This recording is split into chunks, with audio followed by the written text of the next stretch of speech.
uh, hey, it's me, your good buddy Matt D, talking to you over the airwaves.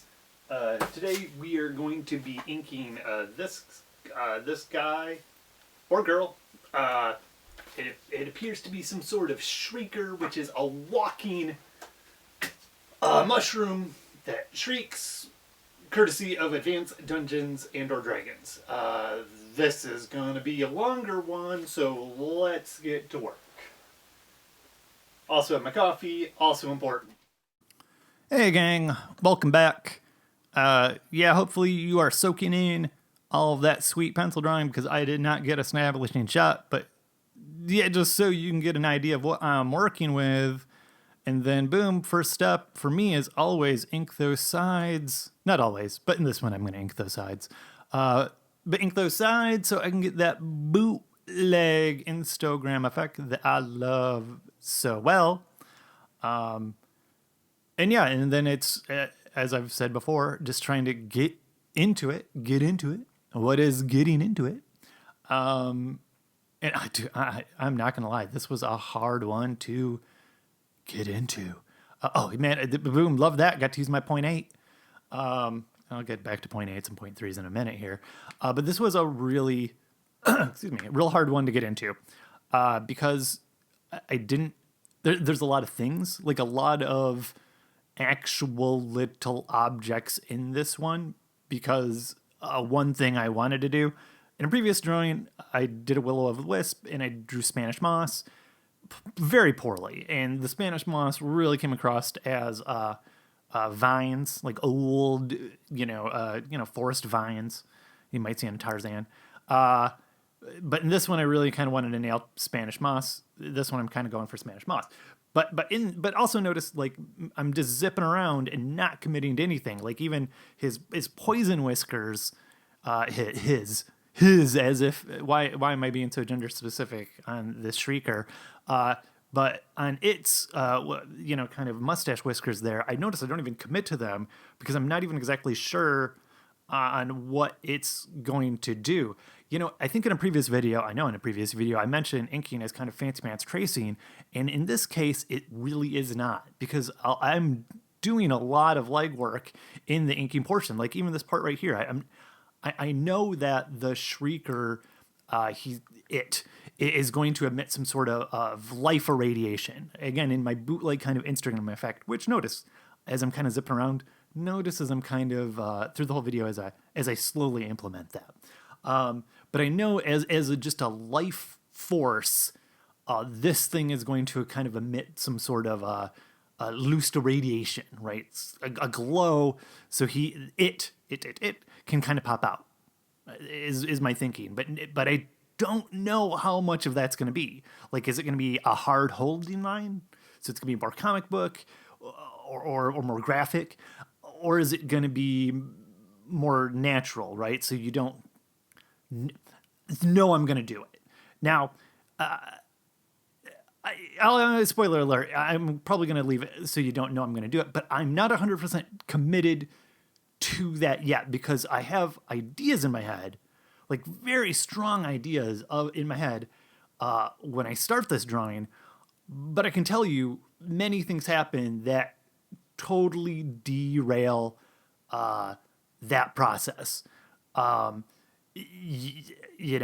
There's points right now. It's like, again, like I know I want these air holes, these Shrieker holes on his head to look like little pineapples because that is, that is what all the other illustrations have told me to, and I'm going to get to that maybe a little bit later too.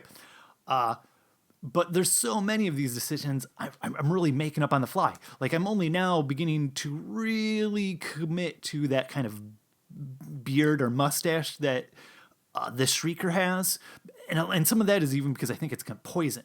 But up here, this is a great example. I am screwing this whole top area up. I had an idea of what I wanted that foliage all to look like. I wanted it to be darker and grassier, and for some reason in my head I was like, bam, that is going to be black as pitch. But it doesn't work. It honestly doesn't work. Don't worry, I'm gonna come in. I'll fix it on the next go around. admittedly, some of that's as an artist, some of that's my problem. You can't always fix it on the next go around, especially in ink. But that, that's also where the magic comes in. What you just also saw me there, I've used it a couple times before, mentioned in the last video, is my marker fart marker. Boom. You can barely even see what I was doing, but that's it. This is really funny too, where it's like a really strong cartoon effect of lapping water that I kind of put in, which I kind of came up with during the last video, the Sea Hag video. And there it's all cartoony, but again, I'm going to do a couple more passes and it's all going to get quote unquote more realistic. So I think I said before, having a couple kinds of drawings, kind of like a 0.8 or a 0.3. And this is kind of a 0.3 drawing. Like if this was more of a 0.8 drawing, and this gets into style or other kind of things, and if this was a 0.8 drawing, this wouldn't have had these like a little details. A 0.3 drawing, you're gonna have you're gonna tell the story in backgrounds and environment and obsessive detail. In a 0.8 drawing, and I'm kind of extrapolating kind of some of these ideas, you're gonna have a drawing more like my political art drawing, which was more fat lines, and it's going to look more anime or more hip hop, more like a homie in kind of a way, where the angles are a little bit fatter and a little bit more bent, and some of the just things are just a little bit more exaggerated. This I'm kind of going for an air of realism? Question mark? Question mark? Question mark? But okay, so boom, like this is a really great example right here. Like these things, those it's hard to see in the pencils. I didn't know until this point in the drawing whether or not I was going to commit to those at all. And even when I laid them in, I didn't know how I was going to lay in these kind of mushroom bends. Now, this all goes in along with story, but this all kind of became the story of, in my mind, again, Shrieker. And as I'm drawing this stuff, again, I said this before in other videos, this stuff becomes infinitely important. So I don't know if this makes sense, but this made sense to me that those would be kind of like air vents that it could open or flap, and that it kind of sucks in air through there, can close those off, and then through like the kind of holes in the top, some more ink farts all around the sides there, bootleg Instagram. But so it soaks in the air through its like gills, I guess you would call them, and then kind of blows them out, a shrieky sound through the pineapple holes in its head. I don't know. It makes sense to me. Now, you might actually be wondering, dude, why are you drawing pineapple slices on the top of his head? And in my mind, I'm like, well, that's because they have pineapple slices. Now, let me introduce you to the artist David A. Trampier, also known as Dat.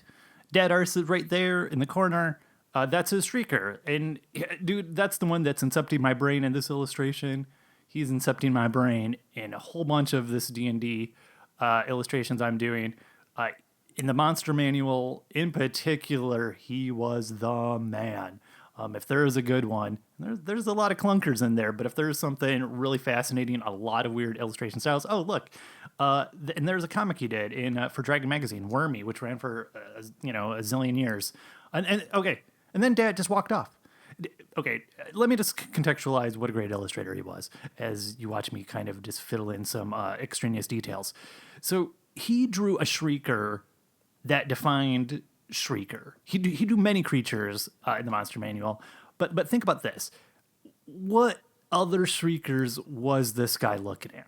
He didn't have a Monster Manual to look at. He didn't have an old, Fiend folio. He didn't have the internet. He probably had some old comic books. But aside from that, what else did he have to go on? Was it just him and Gary Gygax just working out, smoking hobbit pipes?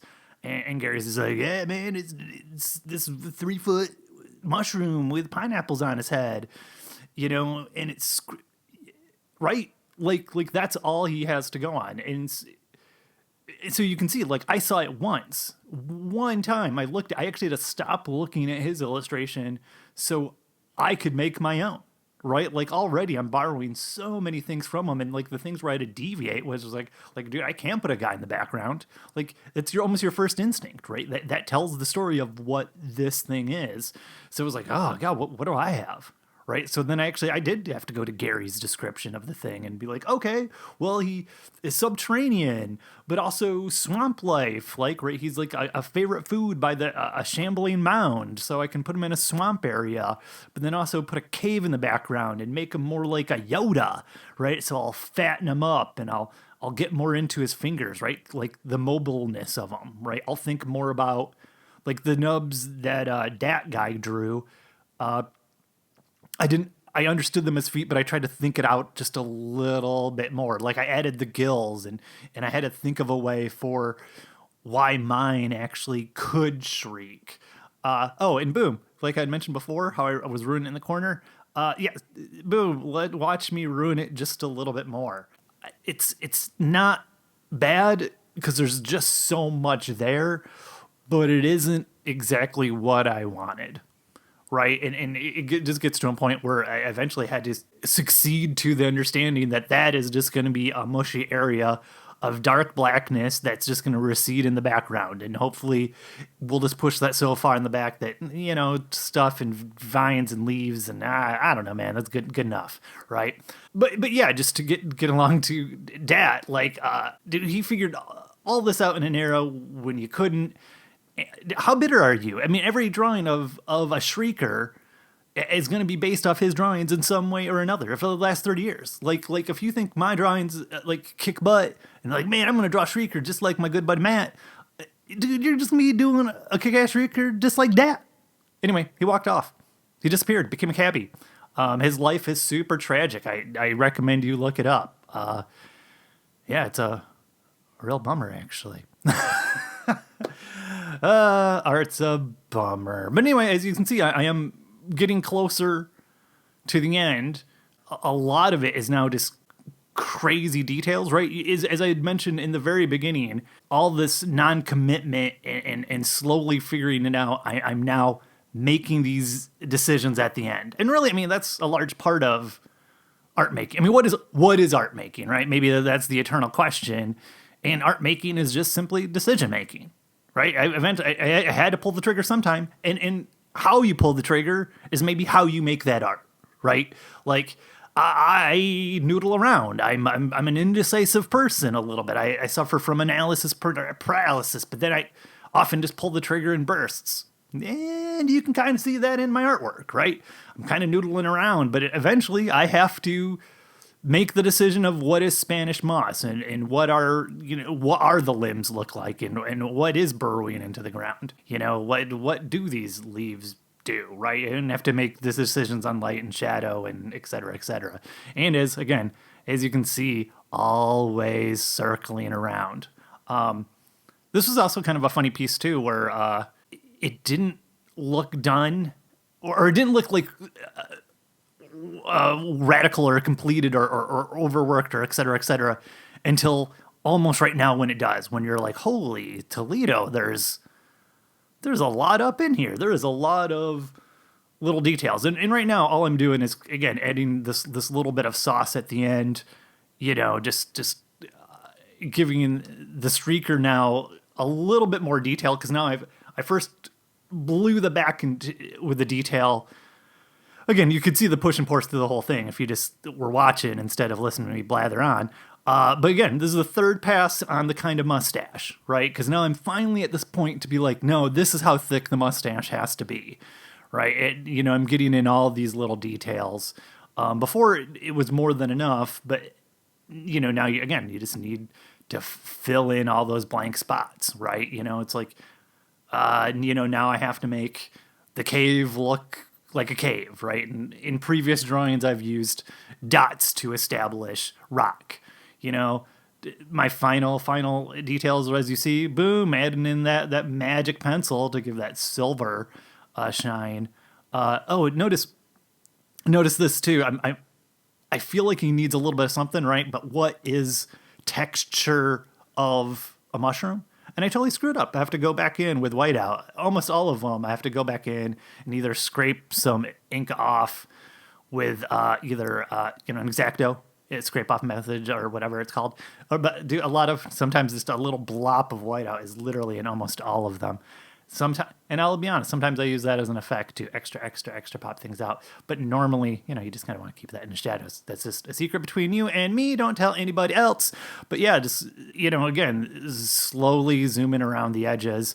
You could see more of that marker fart and more lines in detail, more dirt and grud and grossness on the side, pushing its way in. The glow of life, pushing it out.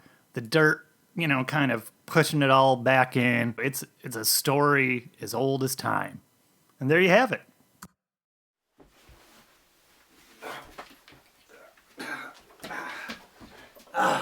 Oof. There you have it. Another great episode where we inked yet another fantastic monster. And look at that. Look at that. Perfect. Yeah, inked another fantastic monster and did a great job doing it. Hopefully you learned all sorts of stuff, all the tips, all the tricks, and now you are a master making your own monsters. That's about all we have time for today, because, woo, this ran long, but hopefully we'll see you next week. So long! Yeah, no, seriously, hopefully you learned a bunch. Yeah, talk to you next time. Check out. Yeah, some other things, other types of reads, reverse sales and